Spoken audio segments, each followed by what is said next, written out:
Namaste and welcome to ANS Talk. Namaste, thank you. Would you please give your brief introduction and what do you do? So I'm Julie Palais and I live in Arlington, Virginia, and I've been retired since the end of 2016. And as part of what I call my encore career, I went back to school to get some training in the field of animal welfare. My background is in geology and I have a PhD in geology, and I've recently been working on a couple of other advanced degrees in two different fields. I did one in a field called anthrozoology, which is human-animal studies, and just recently I finished a master's degree in animal law. What inspired you to write the book Sathi about the condition of street dogs in Nepal? So I made my first trip to Nepal in the fall of 2019, and I was mainly there to go trekking, but I was also interested in taking photos of the dogs that I had seen in photographs with the orange malas, and I wanted to take my own pictures like that and see just what this holiday called Kukur Tihar was all about. And while I was there, I met lots of different people. But one of my friends was a woman who fed street dogs every day. And after my trip during the summer, I got a message from her about a dog that she was feeding who had been badly injured by a woman who had thrown boiling water on the back of the dog. And that was what started my idea to write a book about this dog that had been cruelly treated and abused by a woman. And I wanted to write a story so that it would raise awareness about people and the idea of being kind to the street dogs and not hurting them. How do you define the words animal welfare? So it's people define animal welfare in a variety of ways, but the World Organization for Animal Health defines it as the physical and mental state of an animal in relation to the conditions in which they live and die. So the things that we think about when we think about animal welfare are they healthy? Are they comfortable? Are they well nourished? Do they have enough food and water? Are they safe? Are they able to move around and express their normal behavior? And are they not suffering? They're in a mental state and a physical state that they don't have any pain or mental suffering. How do you see animal welfare conditions in Nepal? In some places it's okay, but in many places I find it, at least in comparison to what I'm used to here in the US, I find it not very good. Even not just talking about dogs, but even if you talk about agricultural animals. One of the ways we talk about animal welfare is if they're free to express their normal behavior. How can a buffalo that's tied with just 6 inches of rope be able to move around comfortably and express their normal behavior? So just things like that, the tethering of animals, I find very heartbreaking, because so many goats and buffalo and cattle are tied down without any ability to move around. What kind of life is that for an animal? What was your overall experiences in Nepal? Well, I love the people. That's why I keep going back. The people are always so friendly and helpful, and they're happy to meet foreigners. And I think a lot of the problems in animal welfare relate to a level of education. They just don't. I mean, when I got my first dog, I had no idea how to take care of him, and I made a lot of mistakes. And I think it's just a matter of education, telling people what the proper way to care for animals, and then also the ability to finance the care of the animals. People don't have a lot of extra money to take care of animals. They barely can take care of their own families. So, and we have the same problem here in the U.S. in less well-off, underserved communities. The people don't have access to veterinarians. They don't have access to nourishing food and clean water. So it's not anything that people do intentionally. It's just a matter of the circumstances where they live and what they're able to provide. I think for the most part, people are very kind and they love animals. It's not that they do it intentionally. It's just they don't have the knowledge about what the animal's needs are, but they also don't have access to veterinary care. Sometimes the veterinarians are hours away. So that's what my experience with the people and the situation with the animal welfare. You already mentioned about the condition of different kind of animals in Nepal. How do you think animal welfare work in progressing in Nepal? Are the organizations working for it justifying their work? Some groups are doing a very good job, and some of them are very transparent about how they spend their money and how many donations they get. I think everyone is doing the work they do because they love animals and they want to see them cared for. Some people that you see on social media, you never know exactly how, what they're doing. Sometimes they may be using pictures from other people. I mean, you always have to do your homework to know which groups, and I feel that, anyone who makes a donation to a group really needs to go and see the work that they're doing and feel comfortable that the work is being done and the money is being used properly. But many different groups are doing a whole variety of different things. Many groups are just taking care of street dogs, but there are other groups that care about the donkeys, and some people care about the water buffalo and how they're transported. I mean, there are very heartbreaking photos that you see of large trucks full of water buffalo with ropes through their noses being transported miles across very rough roads. And there's a lot that could be done, and I'm hoping will be done in the future to improve the welfare of the large number of different animals in Nepal. Going back to book Sathi, could you tell more about book and what it is main message? So the main message of the book Sathi, and this is something that I only recently realized, I don't know if your viewers have heard of the book Black Beauty, but Black Beauty is a very famous book that was written in the 1800s about a horse in England. And the book is told from the point of view of the horse. And without realizing it, when I wrote the book Sathi, I wrote the book from the point of view of the dog. So it's the first person account of what the dog is experiencing. So you empathize with the dog and the dogs much more than you would if it was told by someone else about the dog. And the point of the book is to raise awareness about the issue of cruelty to animals and the idea that people should be kind to the animals that they live among and treat the animals in the way that they would like to be treated. I mean, part of the problem that exists in Nepal is that they don't have anything like we have here, which is police officers that are trained to handle dogs. So we have what we call animal control officers. These are specially trained law enforcement or humane law enforcement officers. And in Nepal, people are left to their own devices to handle situations that arise when there's a problem with a dog. And I think part of the problem also is that in Nepal, people are always fearful of getting rabies.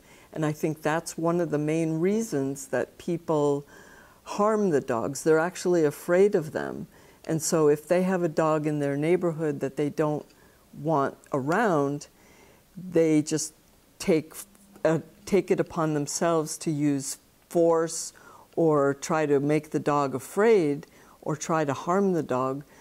but there are other ways, and people need to learn about things like dog training and how to be kind. I think if you're kind to the dog and like use a treat to make it go over in the next street, then that would be better than making it fearful. When dogs become fearful of people, they will tend to be more aggressive. So it actually causes problems when people hurt the dogs or make them scared, because then it makes them more aggressive. So my main interest was to try and prevent people from harming dogs and doing anything to treat them cruelly. But I also was hoping that by writing the book, students would become interested, and young people and even their relatives would become interested in adopting a street dog. And one thing I haven't mentioned, but I did say that it was based on a true story. And in the true story, what happens is that after the dog is treated at the Kathmandu Animal Treatment Center, the dog goes to live with a man who treats him well and teaches him how to live inside a house, to walk on a leash and sleep inside a house and be a family pet. And in the true story, what happened is that we raised money, a group in Canada raised money to send the dog to live with a family in Canada. And he was adopted by a family in Toronto, Canada. So my message in the book was to try and show people that street dogs make very good pets and that people living in Nepal should adopt street dogs. Many people think that it's prestigious to own a breed dog, like a special breed of dog, and so they spend a lot of money on a fancy breed dog when there are dogs all around their neighborhood that they could adopt and give a home to a homeless dog. How do you envision your book making a difference for the street dogs of Kathmandu or entire Nepal? Well, in many countries, actually, they have what's called humane education, and it's a part of the curriculum in school to educate all young people about kindness to animals and how to become better pet owners and how to be kind to not only animals but people. You know, if you treat a dog poorly, very, very good chance that you're also treating your friends, you're bullying them, or you're being unkind. And actually, there's some research which shows that people who start out as animal abusers go on to commit crimes. Now, not everyone who's abusing an animal is going to become a criminal, but when they do research on criminals in society, it's been found that many people who are criminals or who become murderers have started out, have sort of tested the waters by doing harmful things to animals. So how did you finance to publish this book? I funded the book all entirely out of my own pocket. I mean, it was done as a labor of love because I love the dogs and I love the people and I want to see them love each other, and I want to see the people being kind to the dogs and not harming them. So I wrote the book. I funded the initial publication of the book, and the book has already had a second printing. And then I donated copies of the book to an organization called Read Nepal that has libraries all over the country. And then I made multiple trips, like I've made 7 trips to Nepal already. And on those trips, I've traveled all over the country, visiting schools and libraries and donating copies of the book wherever I go, and talking and doing school programs in different cities all over the country to let people know about the book and the book's message. What was your writing process like for Sathi? Did you encounter any challenges during the writing or research? Mostly it was just, it came pretty easy to me. I just thought of myself as the dog and how I would feel if if I was the dog and I was harmed by a person. So I didn't have too many challenges, but sometimes I needed to ask my friends in Nepal, you know, how something might go or what would be the right way to say something. And the book was written in English and then it was translated into Nepali. So it's a bilingual book. Many people ask me, is it in English or is it in Nepali? Well, it's in both. It's a bilingual book and people can read. And what was funny, when I first started sharing the book in Nepal, I always thought that the Nepali students would read it in Nepali, but very often they read it in English. I could see them looking over at the English side of the page, but the reason I wanted them to be able to read it in Nepali is so that they could read it to their grandparents or their parents. My idea was to have both the young people and the older people, because very often when you see cruelty on the street, it's adults or older people that are actually harming the dogs. I think children have a natural tendency to love animals and they wouldn't think of doing anything to harm them, but very often they learn about the cruelty from watching an adult do something harmful. You mentioned you visited Nepal 7 or 8 times. What is your personal connection to Kathmandu or Nepal? The connection that I had originally was that my brother was always very interested in Mount Everest and mountaineering, and he has also had lots of friends who are from Tibet, and so our family had a bit of a connection. But it wasn't till I went trekking over there and I decided to go and photograph the dogs that I developed an interest in the street dogs. And then I studied about this in some of my courses in my graduate studies and became very interested in how these free-roaming dogs exist and how to make their life better. Do you have any future projects or initiatives planned to continue supporting the welfare of street dogs or other animals? Well, I'm glad you asked, because that's something that is happening right now. So what happened was, on one of my visits to Nepal, I did a school program, a Meet the Author program. I brought the book Sathi to a school in Bhaktapur. And at this school, at Everest English School, I had a very good experience. I came and I did a school program. And then leaving the school, I was going back to Kathmandu. On the side of the road, I saw a dog that looked like it was really suffering. It had bad skin condition. It looked like it couldn't see out of its eyes. It was very skinny. It looked like it was starving. And so when I got back to my hotel, I sent an email to the school and asked them to go out and see if they could find this dog that was suffering. Well, eventually they did find the dog after about a week. They came and they brought it back to the school. They took very good care of it. It got veterinary care.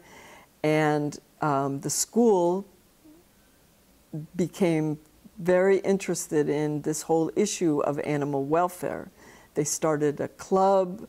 The students became fascinated with the whole notion of helping street dogs. And so I decided that in honor of this great effort that they made, that we would write a book. So now I have a book in process right now. We have a Nepali artist who's doing the illustrations for the book. The students, I wrote the story. The students have translated the story into Nepali. It's being published this summer by Vajra Books. It's called Sahara, the Street Dog from Bhaktapur, Nepal. And it's a new book that will come out this fall. And it's about what people can do if they see a dog on the street in their community. How can they help the dog? There are lots of resources in the back of the book with veterinarians listed and different animal welfare groups in Bhaktapur.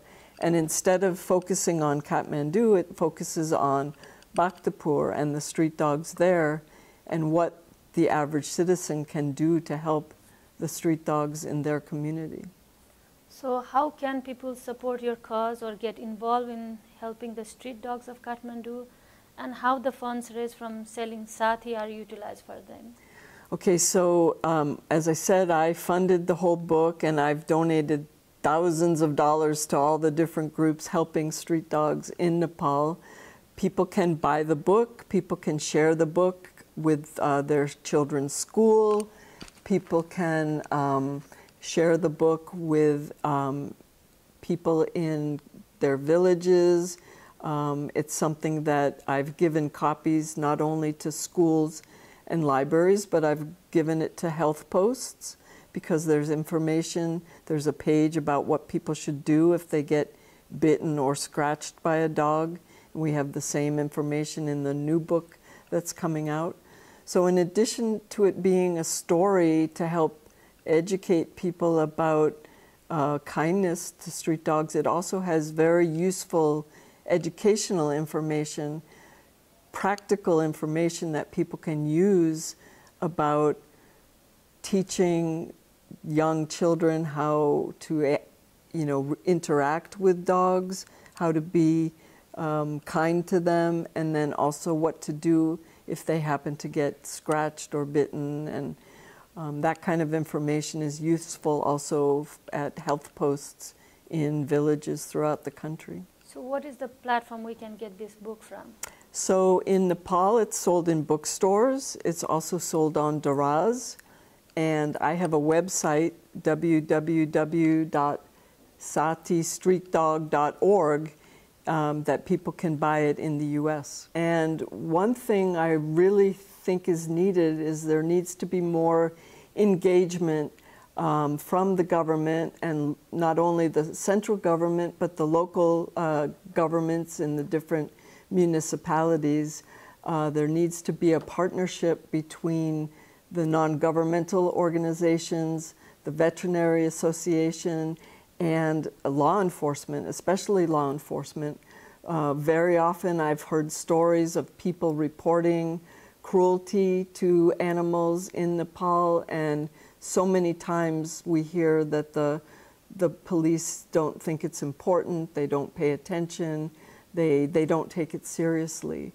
And there are many, many things that can be done. There's lots of information on the website, and I'm always happy to speak to anyone about this issue because I'd like to raise awareness in a way that would bring groups together so that people can work together toward a solution to make life better for not only people and animals in Nepal, because people have animals living all around them, and it's something that we need to improve life for not only people but the animals too.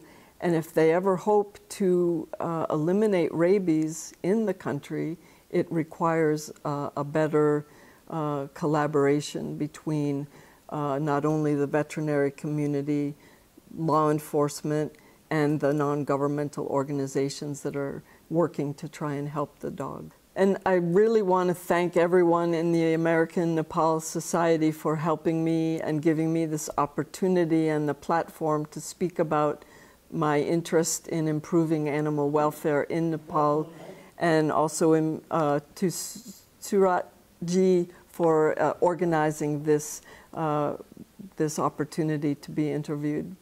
Thank you so much for your time and effort for everything, and we wish you all the best. Thank you very much. Thank you.